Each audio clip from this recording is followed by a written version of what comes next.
UP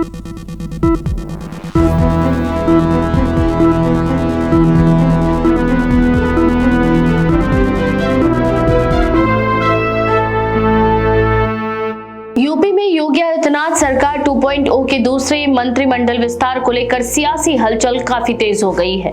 2027 के विधानसभा चुनाव और उससे पहले होने वाले पंचायत चुनावों को ध्यान में रखते हुए भाजपा के अंदर इस बात पर मंथन चल रहा है कि सरकार की मौजूदा टीम को किस हद तक बदला जाए। पार्टी के रणनीतिकारों का एक वर्ग मानता है कि चुनाव से पहले सरकार में बड़ा बदलाव कर नया संदेश देना बेहद ही जरूरी है, जबकि दूसरा वर्ग सावधानी बरतने और सीमित फेरबदल के पक्ष में भी है। सूत्रों के मुताबिक योगी सरकार में इस बार सिर्फ औपचारिक विस्तार नहीं बल्कि व्यापक सर्जरी की तैयारी हो सकती है। चर्चाएं हैं कि 12 से अधिक मौजूदा मंत्रियों की छुट्टी की जा सकती है और उनकी जगह करीब 15 नए चेहरों को मंत्रिमंडल में शामिल भी किया जाएगा।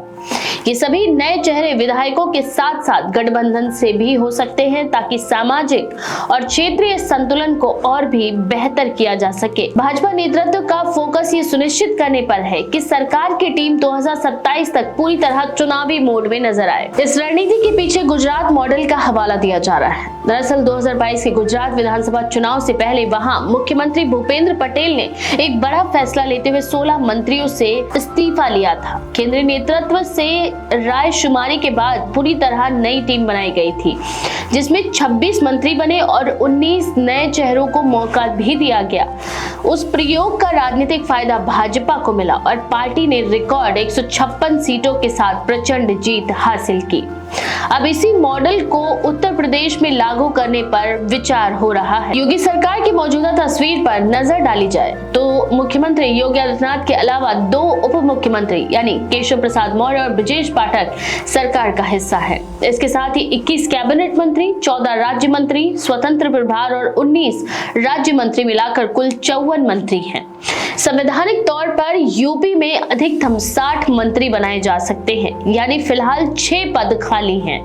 तकनीकी रूप से देखा जाए तो बिना किसी को हटाए भी विस्तार संभव है, लेकिन चर्चा इसमें कहीं आगे की है। पार्टी सूत्र बताते हैं कि केंद्रीय नेतृत्व एक प्रभावशाली समूह ये चाहता है कि यूपी में मंत्रिमंडल का चेहरा बदला जाए। करीब 50% तक मौजूदा मंत्रियों को हटाकर संगठन और विधायकों में नए चेहरों को जिम्मेदारी दी जाए। इसके पीछे तर्क दिया जा रहा है कि जिन मंत्रियों को हटाया जाएगा उन्हें 1 साल के लिए फील्ड में भेजा जाए ताकि वे सीधे जनता के बीच जाकर संगठन को मजबूत करें, चुनाव लड़ने और लड़ाने का काम करें। इसमें एक और सरकार में नई ऊर्जा आएगी तो दूसरी ओर चुनावी तैयारियां भी मजबूत होंगी। इस सोच के समर्थकों का मानना है कि सरकार में नए चेहरों के आने से सामाजिक समीकरणों को साधने में भी मदद मिलेगी। उत्तर प्रदेश जैसे बड़े और विविधता भरे राज्य में जातीय, क्षेत्रीय और सामाजिक संतुलन चुनावी गणित में अहम भूमिका निभाता है। नए मंत्री पूरे उत्साह के साथ काम करेंगे और सरकार की उपलब्धियों को जमीन तक पहुंचाने में ज्यादा सक्रिय भी नजर आएंगे।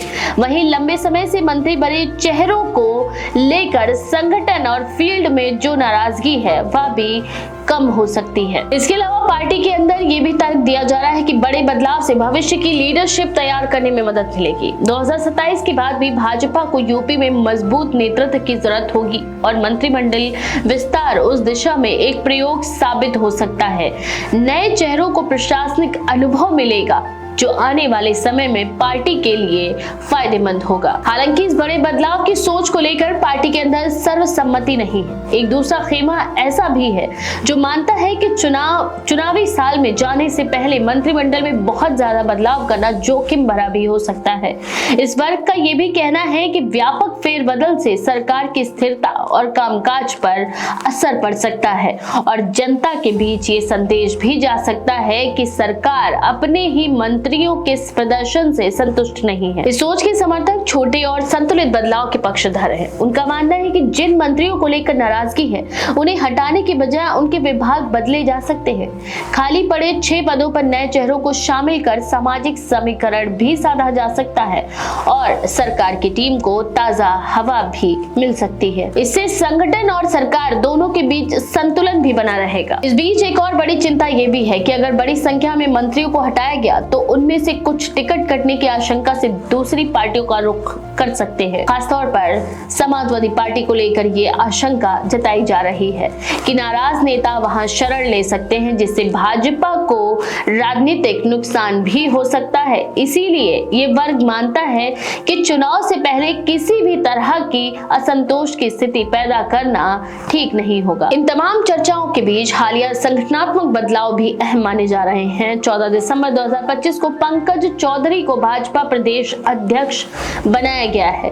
वहीं हाल ही में नितिन नवीन ने पार्टी के राष्ट्रीय अध्यक्ष की जिम्मेदारी भी संभाली है।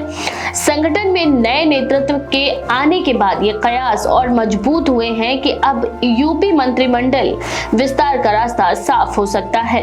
माना जा रहा है कि प्रदेश और केंद्र के बीच समन्वय बन चुका है और जल्द ही इस पर अंतिम फैसला लिया जा सकता है। योगी आदित्यनाथ की छवि एक मजबूत प्रशासक की रही है और उनके नेतृत्व में सरकार ने कानून व्यवस्था, इंफ्रास्ट्रक्चर और निवेश जैसे मुद्दों पर जोर दिया है। ऐसे में मंत्रिमंडल विस्तार भी इसी छवि के अनुरूप देखा जा रहा है। सवाल ये है कि क्या योगी सरकार गुजरात मॉडल की तरह बड़ा बदलाव खेलेगी या फिर सीमित और संतुलित बदलाव के रास्ते पर चलेगी। फिलहाल पार्टी के अंदर मंथन जारी है और अंतिम फैसला केंद्रीय नेतृत्व की सहमति से ही लिया जाएगा। इतना तय माना जा रहा है कि 2027 के चुनाव से पहले योगी सरकार की टीम में कुछ ना कुछ बदलाव जरूर होगा। ये बदलाव कितना बड़ा होगा, यही आने वाले दिनों में उत्तर प्रदेश की राजनीति की दिशा भी तय करेगा।